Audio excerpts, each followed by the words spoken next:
All right. Good afternoon. Please join me in welcoming our webcast viewers. So once again, my name is Anita McCuitt. I'm an executive member of the Canadian Club and your host for today. Viewers on the webcast, thank you for joining us. Our club strives to bring you a diversity of speakers who cover the issues that are top of mind. We embrace diversity as a core value of our club and strive to reflect this not only in the topics but in the speakers who present them, and today's guests are perfect examples. Before I formally introduce them, let me tell you about the club's remaining events for the season. On Tuesday, June 12th, the club will present its annual Lifetime Achievement Award to the Right Honourable David Johnston, former Governor General of Canada. And on Tuesday, June 19th, we'll be hosting a Pride Month event called LGBT on BAY. Our distinguished panel will talk about the importance of being out and your true self in the workplace. To order your tickets or learn more about the club, please visit our website at canadianclub.org. You can also join the conversation via Twitter and Instagram by following us at CDNClubTO or by using that hashtag. And I would like to take this opportunity to thank Borden Ladner Gervais, BLG, represented by Lale Moshiri, for generously sponsoring today's event.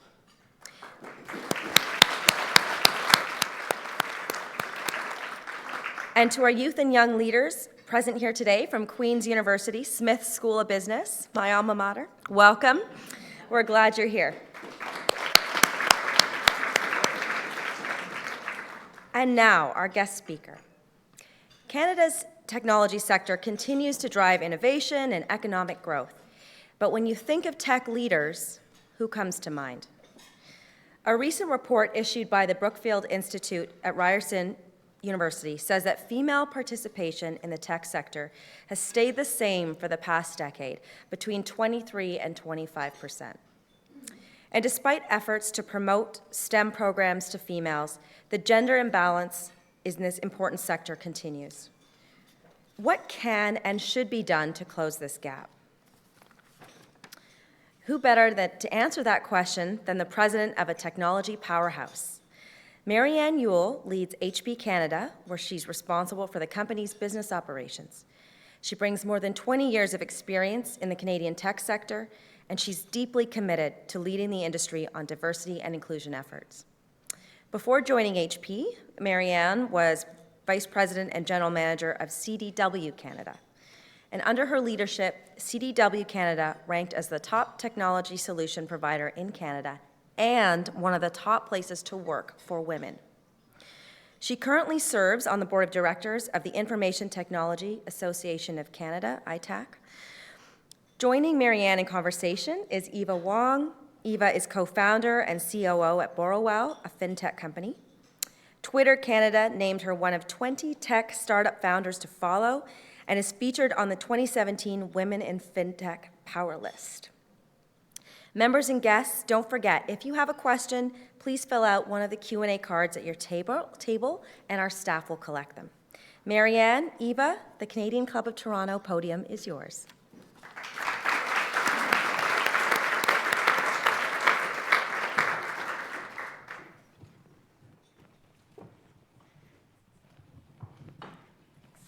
It's so great to be here having this conversation on this stage, and I know Marianne is really excited to share her story as a woman in tech and her perspectives on talent and diversity with all of you.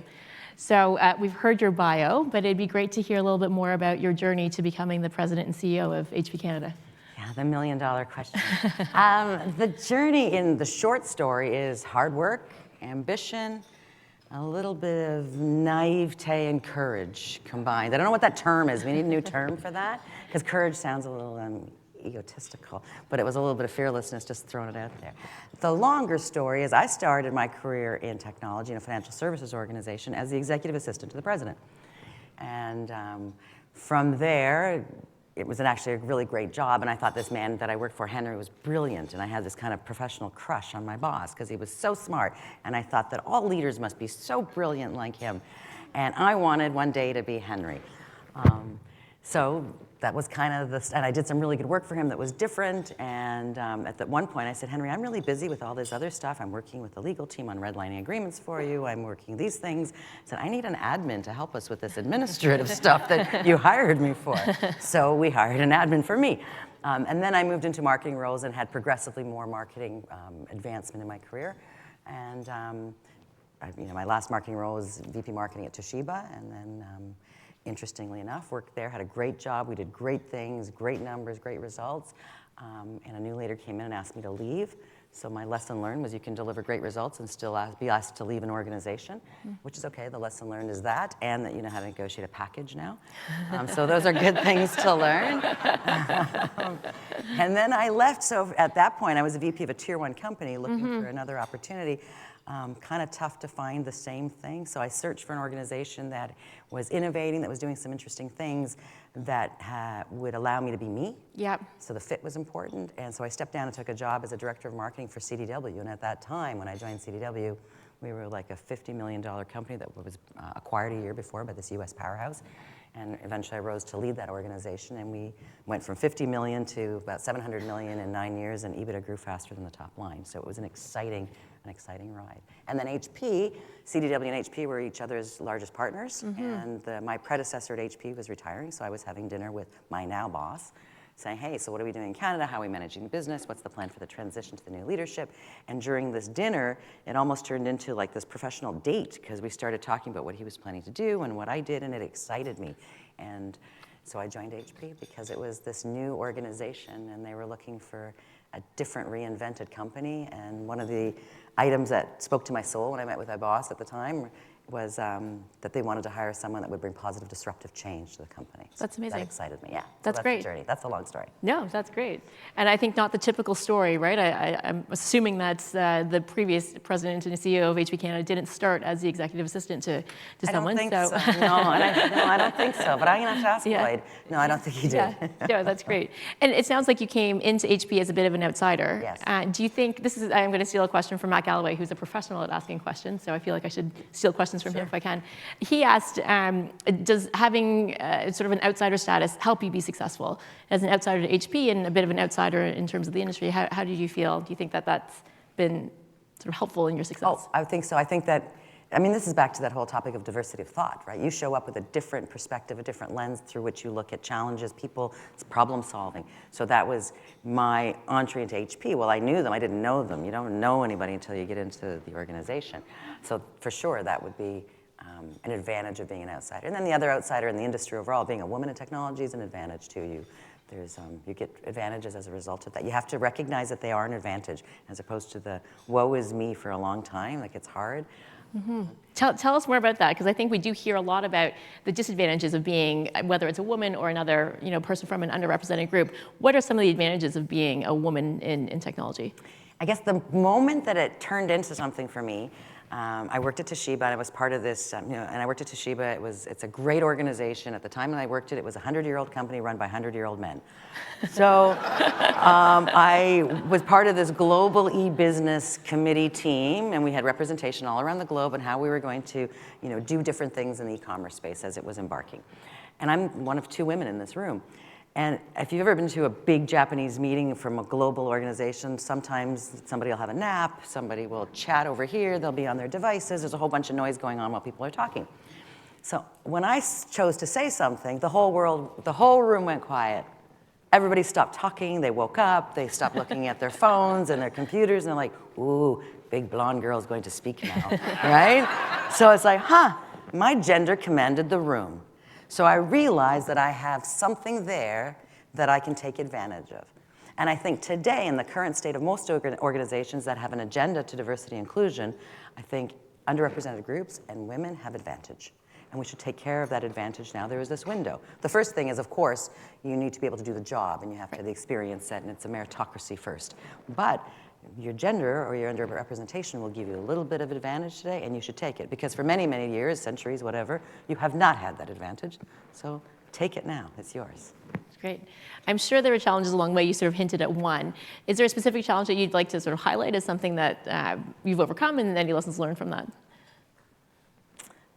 Sure, there's challenges. I mean, yeah, we all have challenges, but one of them, I guess, is when you first start becoming, advancing your leadership in a male-dominated environment, you go to a lot of these kinds of things. And this is great because it's a very diverse room. Oftentimes it's not. It was all just a bunch of guys. So I would walk in. I remember one specific time I was at a reception, and I walked into the room, and there's like 50 people, all with their cocktails and blah, blah, blah, and there's all these circles of men. And I'm like, I don't know where I can just kind of imbue myself into a conversation. So I saw this one circle that had a little bit of a space, so I thought, oh, I'm going to walk into that one. So I walked in there, and the guy was talking about his hockey injury. And as soon as I walked in, he looked at me and went, oh, never mind, I'll tell you guys later. And I'm like, really? Right? So he would not, and then the group kind of got uncomfortable and disbanded. And now I'm standing alone with my cocktail. I'm like, oh my gosh. So the funny thing about that is that when that happens to you in that moment, I felt like I was 10 years old at camp first day again, right? So those emotions that you have from those early days as a person come up, and I'm like, hang on, I deserve to be in this room. I've earned this. I'm here, and I'm going to continue to charge in and meet people and make it happen. I guess the learning is to tolerate the feeling. I'm not going to die by feeling embarrassed. It feels like you're going to die, but you're not. So just keep charging, and you've earned your right to be in the room and make it happen. Or insist that you want to hear every detail of this guy's hockey Yeah, injury. so what happened? No way, that's terrible. You got. I never thought of that, actually. I went 10 years old instead and went, oh no, I have no friends again.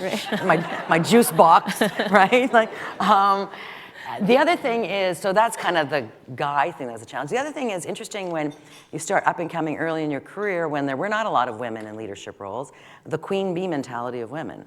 So we women have a responsibility to nurture other women's progress in their careers. I was in a meeting, and I was very early in my career, and there was all these brilliant VPs that worked for Henry, and this manager that was a woman who was in this room. We'll call her Sally. And all these people are struggling with this problem. The only reason I'm there is part of the work that I execute on, but I'm not the thinker. All these people must be way smarter than me, and they're struggling with a problem. And they're going around and around and talking about it. And I'm sitting beside Molly or Sally or whatever I called her, and I'm like, hey, I whisper, I think the answer is 1, 2, 3. And she's like, shush, shush, shush. Okay, so now I'm back to being a little girl being shushed again at the table of adults, so I'm gonna be quiet. And there's a conversation, then all of a sudden she says, excuse me, gentlemen, with drama and flair and panache. Excuse me, gentlemen. The answer is simply 1, 2, 3. And they're like, oh, that's it. Thank you so much. It was great. I'm like, I said it. And I thought, what a witch. Like, she didn't give me any props. She didn't do, if anything, it changed the dynamic between us. It changed my confidence in her as being a mentor, as a woman that I had respect for, that I thought would help me advance my career. So I guess the lesson, well, that was an interesting challenge, but the lesson for me from that moment forward was that anytime there is a woman or an underrepresented group or an underrepresented person, regardless of gender or group or anything, my job as a leader is to make sure that I help them excel. Right. Right? Right, that's great. So I do want to remind you that you do have cards on the table. If you've got any questions for Marianne, she said the more provocative, the better. So definitely feel free to ask. I think the only thing that's off limits is don't ask us how much we weigh, I think was the, right. was or we're the going to only thing that's on there. lie. Yeah, Just so you know. But yeah, do feel free if you've got questions, please write them down on the cards on your table, and then we'll make sure that we've got time at the end for questions. So let's switch over to talk about talent. Sure.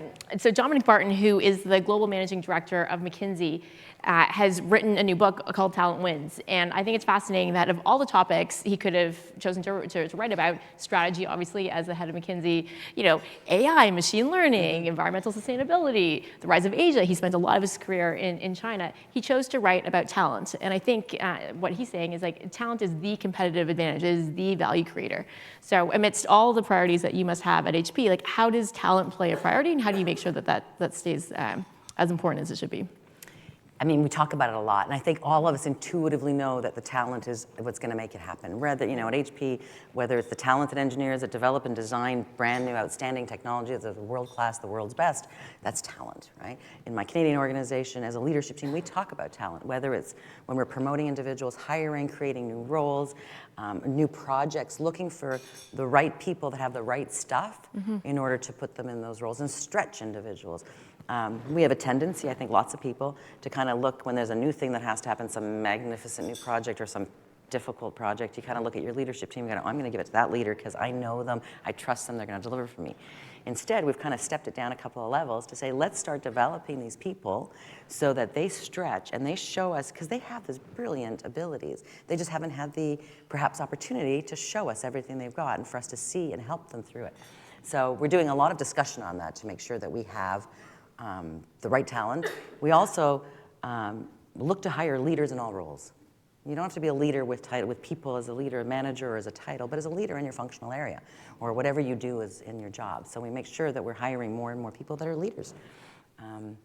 And I encourage everyone to own their career as far as talent. So, as a company and as a culture, we're trying to make sure that all our employees are in the job that is the most rewarding for them, because then they will deliver the most for themselves and for the company. We will all win. It's also, employees have to own their own career. So it's part of a culture of that. I've had lots of What do you mean by that? I think that's really well, interesting. you have those meetings with people, right? That somebody says, hey, can I talk to you? It's like, sure. It's like one, they'll go, I want you to be my mentor. Great, about what? I don't know, just mentor me. So you need to have, so employees you need to help them understand what that looks like, or what it should be, or what they could be. And the other one is, I'd like a career path. Fantastic, have at it. Knock yourself out, make a career path. You need to at least have some idea of what you'd like to do. And if you don't know what it is, because you don't know there's a title or there's a job that exists, because as a little girl growing up, I only knew there was 10 jobs: doctor, lawyer, astronaut, nurse, school teacher. Right? I didn't know that there was all these other areas. So as leaders, we have to spend time with our employees to talk about, so what is it you love? What makes you excited every day, so that you can figure out where their authentic self will do extraordinarily well in a role that we have or will have or can have. And then they need to figure out how to make that path work for themselves. That's the ownership of your career. Right. I know that you've talked a lot about agility as well. And in a company the size of HP, I'm sure you've got business priorities that you need people and roles for. How does that talent and agility, what's the balance between those two? And how does one support the other? Well, they certainly support each other. I don't know if there's a balance. I think it's just inherent in both, right? Given that our dynamic is changing so much faster than we've ever seen, particularly in technology, it's essential that we have the agility in our organization, and therefore our people, in order to change rapidly with the rapidly changing market dynamics, and or the ability to anticipate those changing dynamics. So continuous learning for certain.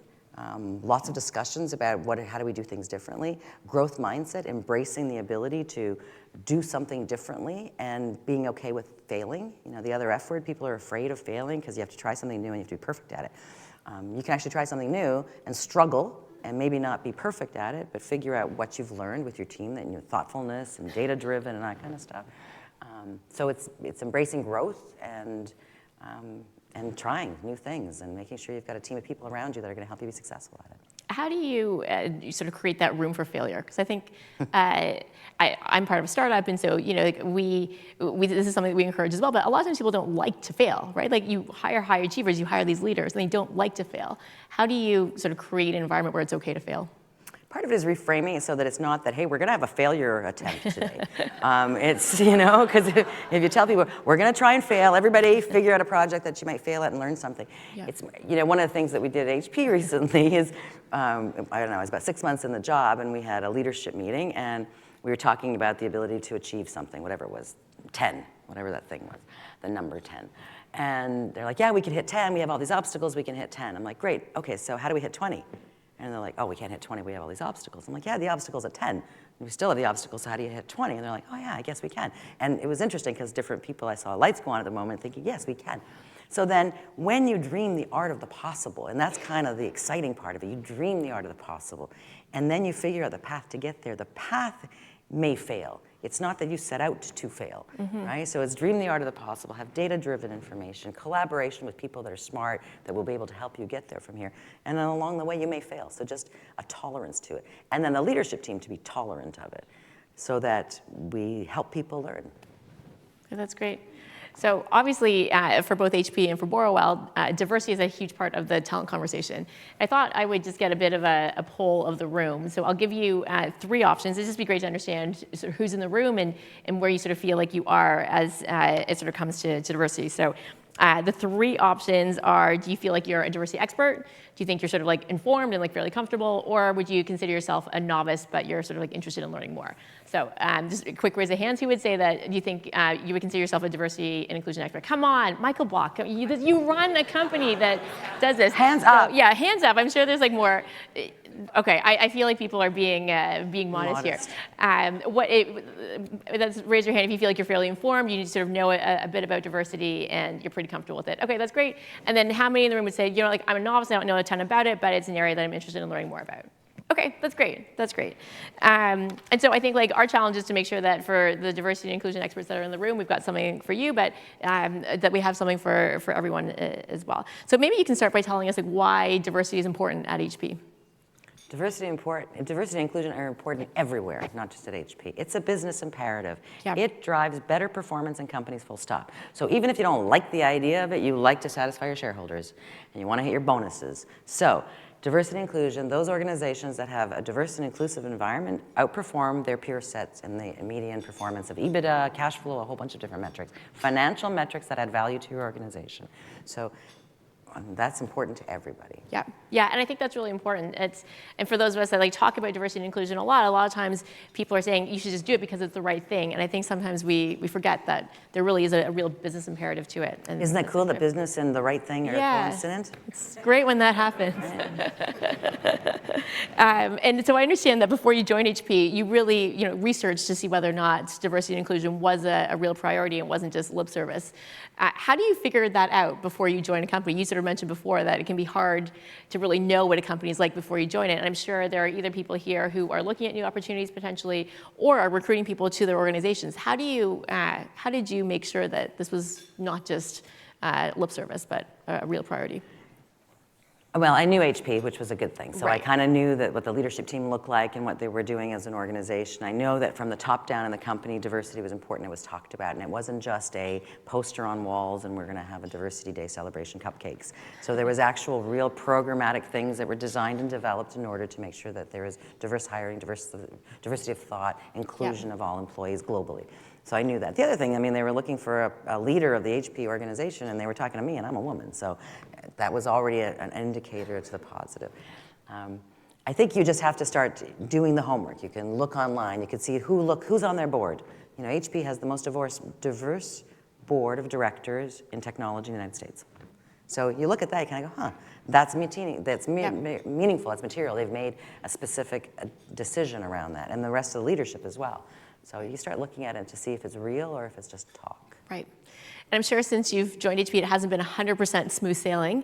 Have there been Sure. have there been detractors or people who would say, you know what, like diversity is a nice to have, but it really is like an HR thing, and it's not really a key priority for me as a business leader? I'm not seeing that in Canada, actually. I'm not seeing it anywhere. No, it's great as an organization. I think what's interesting now, and as we continue to evolve the definition of diversity and inclusion. Yeah. Because today the definition, or the old school definition, is gender and cultural background diversity. Now, if we look at millennial hires, the diversity, that to them is table stakes. That's just called people. That doesn't have a moniker. So now it's more about diversity of thought, the inclusion of ideas, the collaboration of teams, getting people from different parts of the organization to contribute on things that are significantly material that perhaps used to be corner office discussions only. So it's a different kind of look at what diversity means. Yeah, and you mentioned it shouldn't just be talked about at the management team level. How do you make sure that there really is like buy-in all the way through the organization, and that it's actually actioned in person, that the diversity, inclusion, and belonging actually happens not just in those corner office discussions, but is throughout the culture at HP? Well, I mean, we celebrate it, for sure. There's lots of noise for any sort of celebratory occasion. It's Pride Month, congratulations, it's awesome. So we have a lot of activities around that. We celebrate when it's International Women's Day. Right. We celebrate, Native Canadians. There's a lot of groups that we continue to celebrate. So if you accelerate and celebrate, as long as you continue to bring it to the forefront, and it's conscious and everybody sees it, then it just becomes imbued in the culture, right? Yeah, yeah. Oh, good. Lots of questions. One of the things that we found really helpful at Borwell, I'll just mention, is we've recently introduced an employee engagement tool. And I think that for us, it's a great way for people to submit questions and answer questions, and a good opportunity for us as a management team to get a finger on the pulse of like what people are really feeling all throughout the organization. And it enables like two-way conversation as well. So for people who may not raise their hand and say something, that's been fascinating. To your point around like diversity of thought, people can really raise things that even if you're an introvert, you may not put your hand up. And we have our annual employee survey like that as well, engagement survey, and our diversity scores in Canada are through the roof. Like we score at something like 98% of employees believe that HP Canada is a diverse environment and values diversity. So that's great. We're good on that one and sustainability. So that's very exciting for me. Yeah. That's awesome. So we did a little bit of audience participation before, so I know you know how to raise your hand, but we're going to try it one more. So yeah, it'll just be, it's very simple. Just raise your hand if you agree with the statement. And the statement is, sexual harassment is not a problem at my company. So if you agree with that, can you raise your hand? Sexual harassment is not a problem at my company. Okay, that's great. So I would say that was about like half the room.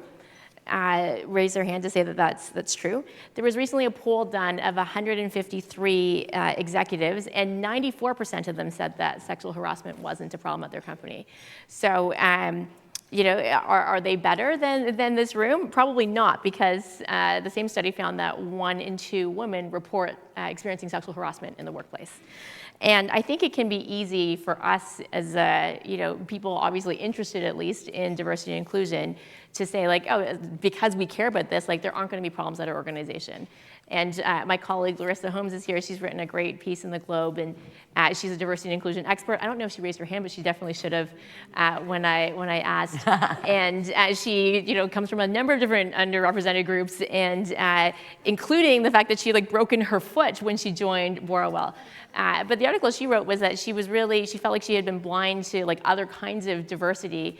And I think that can happen to all of us until you sort of like experience it yourself. And I think, you know, it can be easy to say like, oh, because I'm a woman, because I come from this underrepresented group, like I know all there is to know about diversity. But I think like some of the stats are definitely really sobering. A question for you, like how do you make sure that you are aware, or as aware as you can be, of some of the blind spots that could exist either for yourself personally or within your organization? Well, within the organization, we talk about it, and we do lots of training, and we do unconscious bias training, so part of it is just to be conscious of it. And then also just to question yourself, challenge yourself. One of the things I said at lunch earlier is I need to, because I have, you know, I'm a big proponent of diversity and inclusion, I have to also make sure that the guys are coming along the way too, right? Yeah. And I have lots of people, when I speak at this, I have, you know, mothers of sons kind of like, well, what are my kids going to do now? Because I have sons, they're not going to get jobs, it's all going to be diversity and inclusion, and they're going to be excluded. And that's not really the plan at all. Right.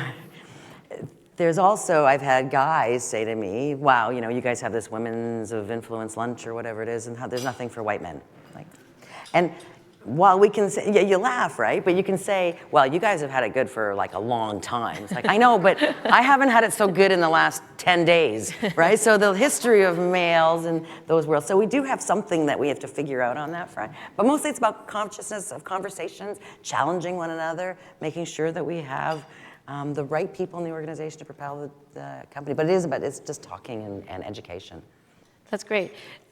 One last question for you, and then we'll get to, there's a bunch of questions. I want to make sure we have time for those. I love what HP is doing, not just sort of within your own organization, but with your scale, so the pressure that you're putting on some of your suppliers as well. Can you tell us a little bit about that? That's pretty cool, right? Yeah, it's very cool. So HP has done a very bold, unprecedented thing, precedent-setting thing.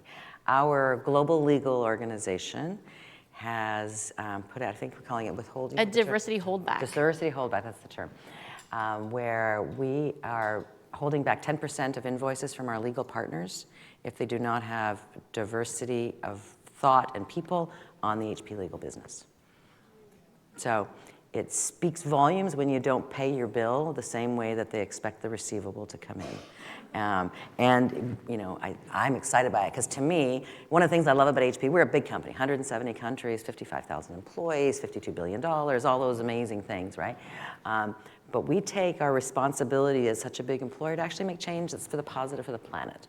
And I don't mean to be soapbox on it, but it's very nice to me that we actually do this, that we drive for that. And the fact that our legal team put that out there, it's fantastic. So I can tell you that BLG, which is a legal partner of ours, I think we pay you 100% of your bill. So thank you. Because they have a diverse team working on your. Of course they do. It's BLG. Right. And of course, they know to do the right thing.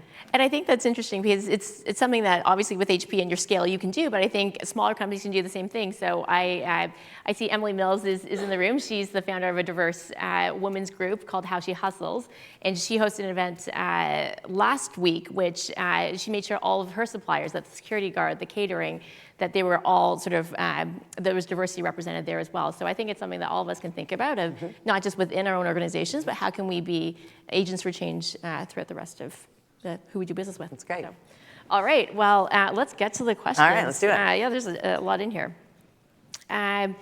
Okay, so the first one is, as a leader, how do you address racism and sexist microaggressions at work? Any advice for leaders and employees? Well, they're not tolerated at all. You see it happen, you shut it down. There's not a room for conversation. It's not a, oh my gosh, let's make sure that the person who is the aggressor has a conversation that's gentle and say, I'm not really tolerant. As you can probably tell, my style's a little bit brazen and a little bit in your face, and that's what would happen. That is not acceptable behavior. So part of it is you shut it down, the other part is educate, right? And then you have to make sure that the person that is having this happen to them, to make sure they're okay. Right? Yeah. And so is there sort of like a clear path of sort of like reporting something that happens? Oh, we have clear paths for Yeah. many things. Some unclear paths too. We have lots of processes as a big company, which are great. But yes, for sure, there's ways to, you can go directly to your leader, you can go directly to HR, Right. then there's other paths as well through Right. 1-800 and anonymous kind of ways Right. to do it. There's lots of ways for someone to get, report. Yes, absolutely. Okay, great. So this is something that I know you've written about as well. The new thing is the gig economy and workforce. What do you see as the benefit of staying and learning within an organization as opposed to jumping from company to company? I think you can have that gig economy, new learnings within an organization, because so long as the organization is poised to be able to give you those opportunities, right? And to value that people want different experiences. Again, the gig economy is significant for the millennial group that want to learn and figure stuff out before they make a decision that this is what I'm going to be for the rest of my life, which, by the way, none of us really decide ever. But there is a thought when you're younger that you will have that decision moment and you will be good. So you can do it within an organization that values diversity in different places and the ability to provide learning for everyone. Otherwise, the gig economy provides a great opportunity, particularly in organizations that are scaling for projects, so you can go try something new and do something different and learn different things. No, that's great. How do you merchandise failure to your leadership/shareholders and make it okay? Merchandise, I guess, meaning like sell failure to your leadership and shareholders and make it okay. You can merchandise it by acknowledging there was a failure, but then acknowledging the learnings. Because it's not just about, oh man, I failed and we're moving on to try something new and I hope I don't fail again. There's something that you've learned as a result of that failure. And what was it? We didn't have enough time, we didn't have enough money, it was not a good idea, whatever, this new project interrupted the path. So those are the things to celebrate that, and then what are those learnings that you're therefore then using in other areas in order to propel the business? Okay, that's great. Do you think Me Too will stall or grow and keep transforming the world? Oh, I think Me Too will definitely transform the world. It'll also transform itself, right? Because there's a consciousness around what's happening, and I think that there's, I hope that it's all in a much better place as a result of the courage of those people brought forward that message. But I think that too will transform itself as we all continue to transform and as people transform in the environments in which they work. Right. Okay. What do you think is the next big disruption challenge for HP? Wow, that's a big one. Next big disruption challenge. I mean, we run to the challenges to anticipate them and see what we can do. So if I look at HP, it's the technological advances and the speed with which technology is changing. Right, we're poised and we have all the right stuff in order to make sure that we have the right talent and we continue to evolve. That's not perfect, but we're certainly on a really strong path. But the biggest challenge that we see that is an opportunity for us are things like the fourth industrial revolution. You look at 3D printing. HP is a print powerhouse. We have a long history. We've done some amazing work there. We have tremendous market share. Thank you, all of you, for being HP print partners somewhere in your world. But 3D print is going to democratize manufacturing. It's going to create a shift in how logistics and supply chain works. We're going to produce product and product at the point of consumption versus putting it on a ship and shipping it across the ocean. So it's going to change the sustainability model and the impact on the earth. So I think that is a very disruptive area that we're investing significantly, and I think that it's going to disrupt a lot of things. So very exciting. It's great. So I think we have one more, and this one actually is two. So we've got 3 more questions, which I think we have time for. Okay. As a successful woman leader, how important do you think it is to build self-branding and bring your authentic self to the workplace? It's way important to bring your authentic self, and that's not just as a woman, that's just as anybody, as a person. Bring yourself. It takes a long time to get there, right? Because it's about confidence and being okay with being authentic, and you kind of have to, I don't know, I had to feel like I had to earn the right to be real. Because I've been told lots of times by senior men that I worked for when I was young in my career that I'm way too bold, I'm way too in your face, too direct. You need to soften that a little bit. You need to be a little prettier, or whatever that definition is. It wasn't pretty, but that's kind of what it felt like, right? And I'm just like, I don't know how to do this any other way. So when I was searching for roles, it was essential for me to find a place where I can be me. And all of us should be authentic where we work, because when we're authentic and we're who we are, we thrive. Then it just sings to our hearts, is, you know, because we've done things as drudgery. If you can't be who you are, it's terrible. You know that as children, when you had to go to your aunt's house and you didn't want to go there because you didn't like her much, and you had to sit there and be a good girl or boy, and while your auntie's bringing you, whatever, cupcakes. Second time I've said cupcakes today. I didn't get dessert, I guess. You don't enjoy it. You don't become who the best you are. So authenticity, absolutely. Be who you are. That's great. And I think the question also asked around like self-branding. I think, can that be difficult for women sometimes who are, again, told to, you know, not to be too self-promotional? You have to be self-promotional with data, right? So you can't just go, oh my God, I'm on this great project and I'm doing a great job. Good, nice. That's too selfies for me, right? Like, it needs to be something that's more material, and it's got to be meaty. So when you've done some really good work, you can share that with people. You should share that with people. That's valuable for you, for your brand. Yeah. It's important for them to know, and you need people that are advocates and allies in your organization to help propel your career. So if you've done something extraordinary, tell somebody, because your boss and your peer set, they want to know. They want to know that you knocked it out of the park on some project or on some whatever it was that you worked on. Right. People want to celebrate that with you. There's a way to say that so you're not braggy. And if you're not sure, ask your boss, ask your mentor, ask your friends. How could I position this because I did this? I'm so proud of what I did. Okay, we'll give you some insights on how to do that. But you should, all of us, that's not just a woman thing, but yes, sure. Women should definitely self-promote because we tend to be a little softer on that. And this is linked. How do you make sure that you lift as you rise at HP to empower other women leaders? I don't know how to answer that, because it's not like it's a conscious thing. It's like I talk to women all the time. I invite them. They have access to me whenever they want.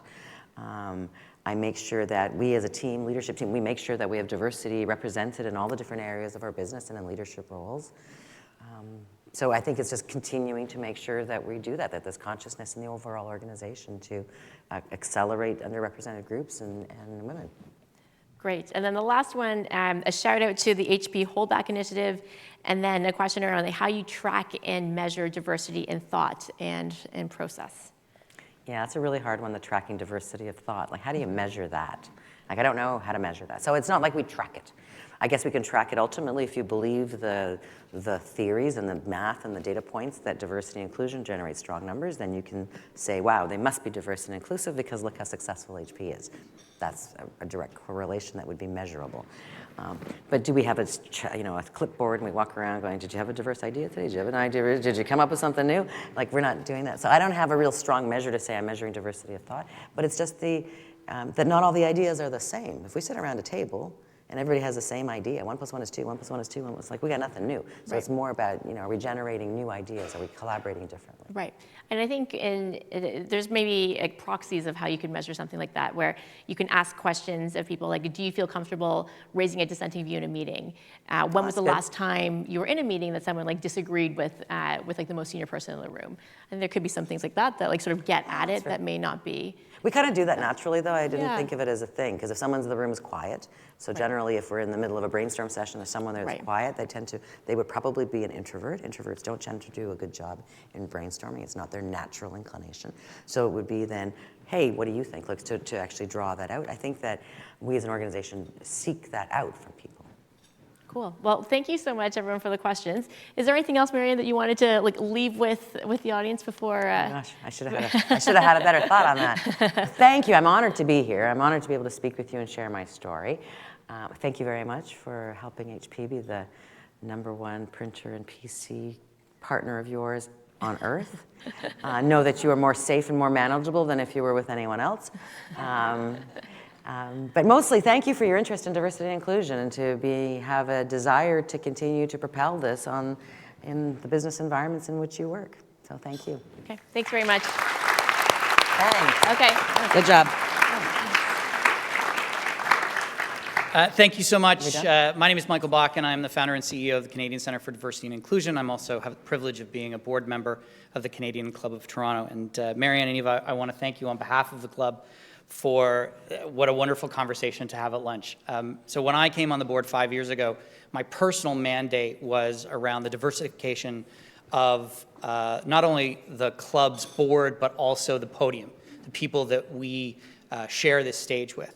It's a 120-year-old organization, and similar to your experience, Marianne, when I joined, it was run by 120-year-old men.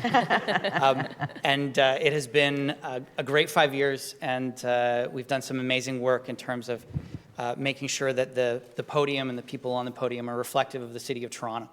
And thank you for sharing all of your knowledge. There were so many things that I was writing down, and a couple that really stood out for me was recognizing your difference as an asset and recognizing that that can be so powerful. I'm gay, probably not a shock to anybody. And if it was, seriously. But that was a real struggle for me. Well into my 30s of taking ownership of that and recognizing that it wasn't a detractor. It was actually something that I could put out, and it could actually help me in my career. And the other thing is being authentic, and those two things going hand in hand, and just taking ownership of it. And that's such a great message. Eva, thank you for being a fantastic host. I do know, and I should point out, I'm not just saying that because my boss is your partner, but I do know Mac Galway, and I'm just saying, if you get over this, fintech startup thing, that's your morning. Good morning. Just saying. Before we conclude, I do ride my bike. I do ride a bike, though. Excellent. You ride a bike. Yeah, you can work at CBC. basically. That's the criteria. Job description. Right. That is right there. I want to thank MediaEvents.ca, Canada's online event space, and VVC for live streaming today's event. I also want to thank Borden Ledner Gervais for their generosity, and my friend Lally for joining us today. I also want to point out that the LGBT on BAY event on June 19th is my event, so I expect to see all of you there. You now know, and I know where you live. To learn more about the club, please do visit our website at canadianclub.org. Thank you so much for joining us, and we hope to see you at an event very soon. Thank you. Thank you. Ready? Yeah.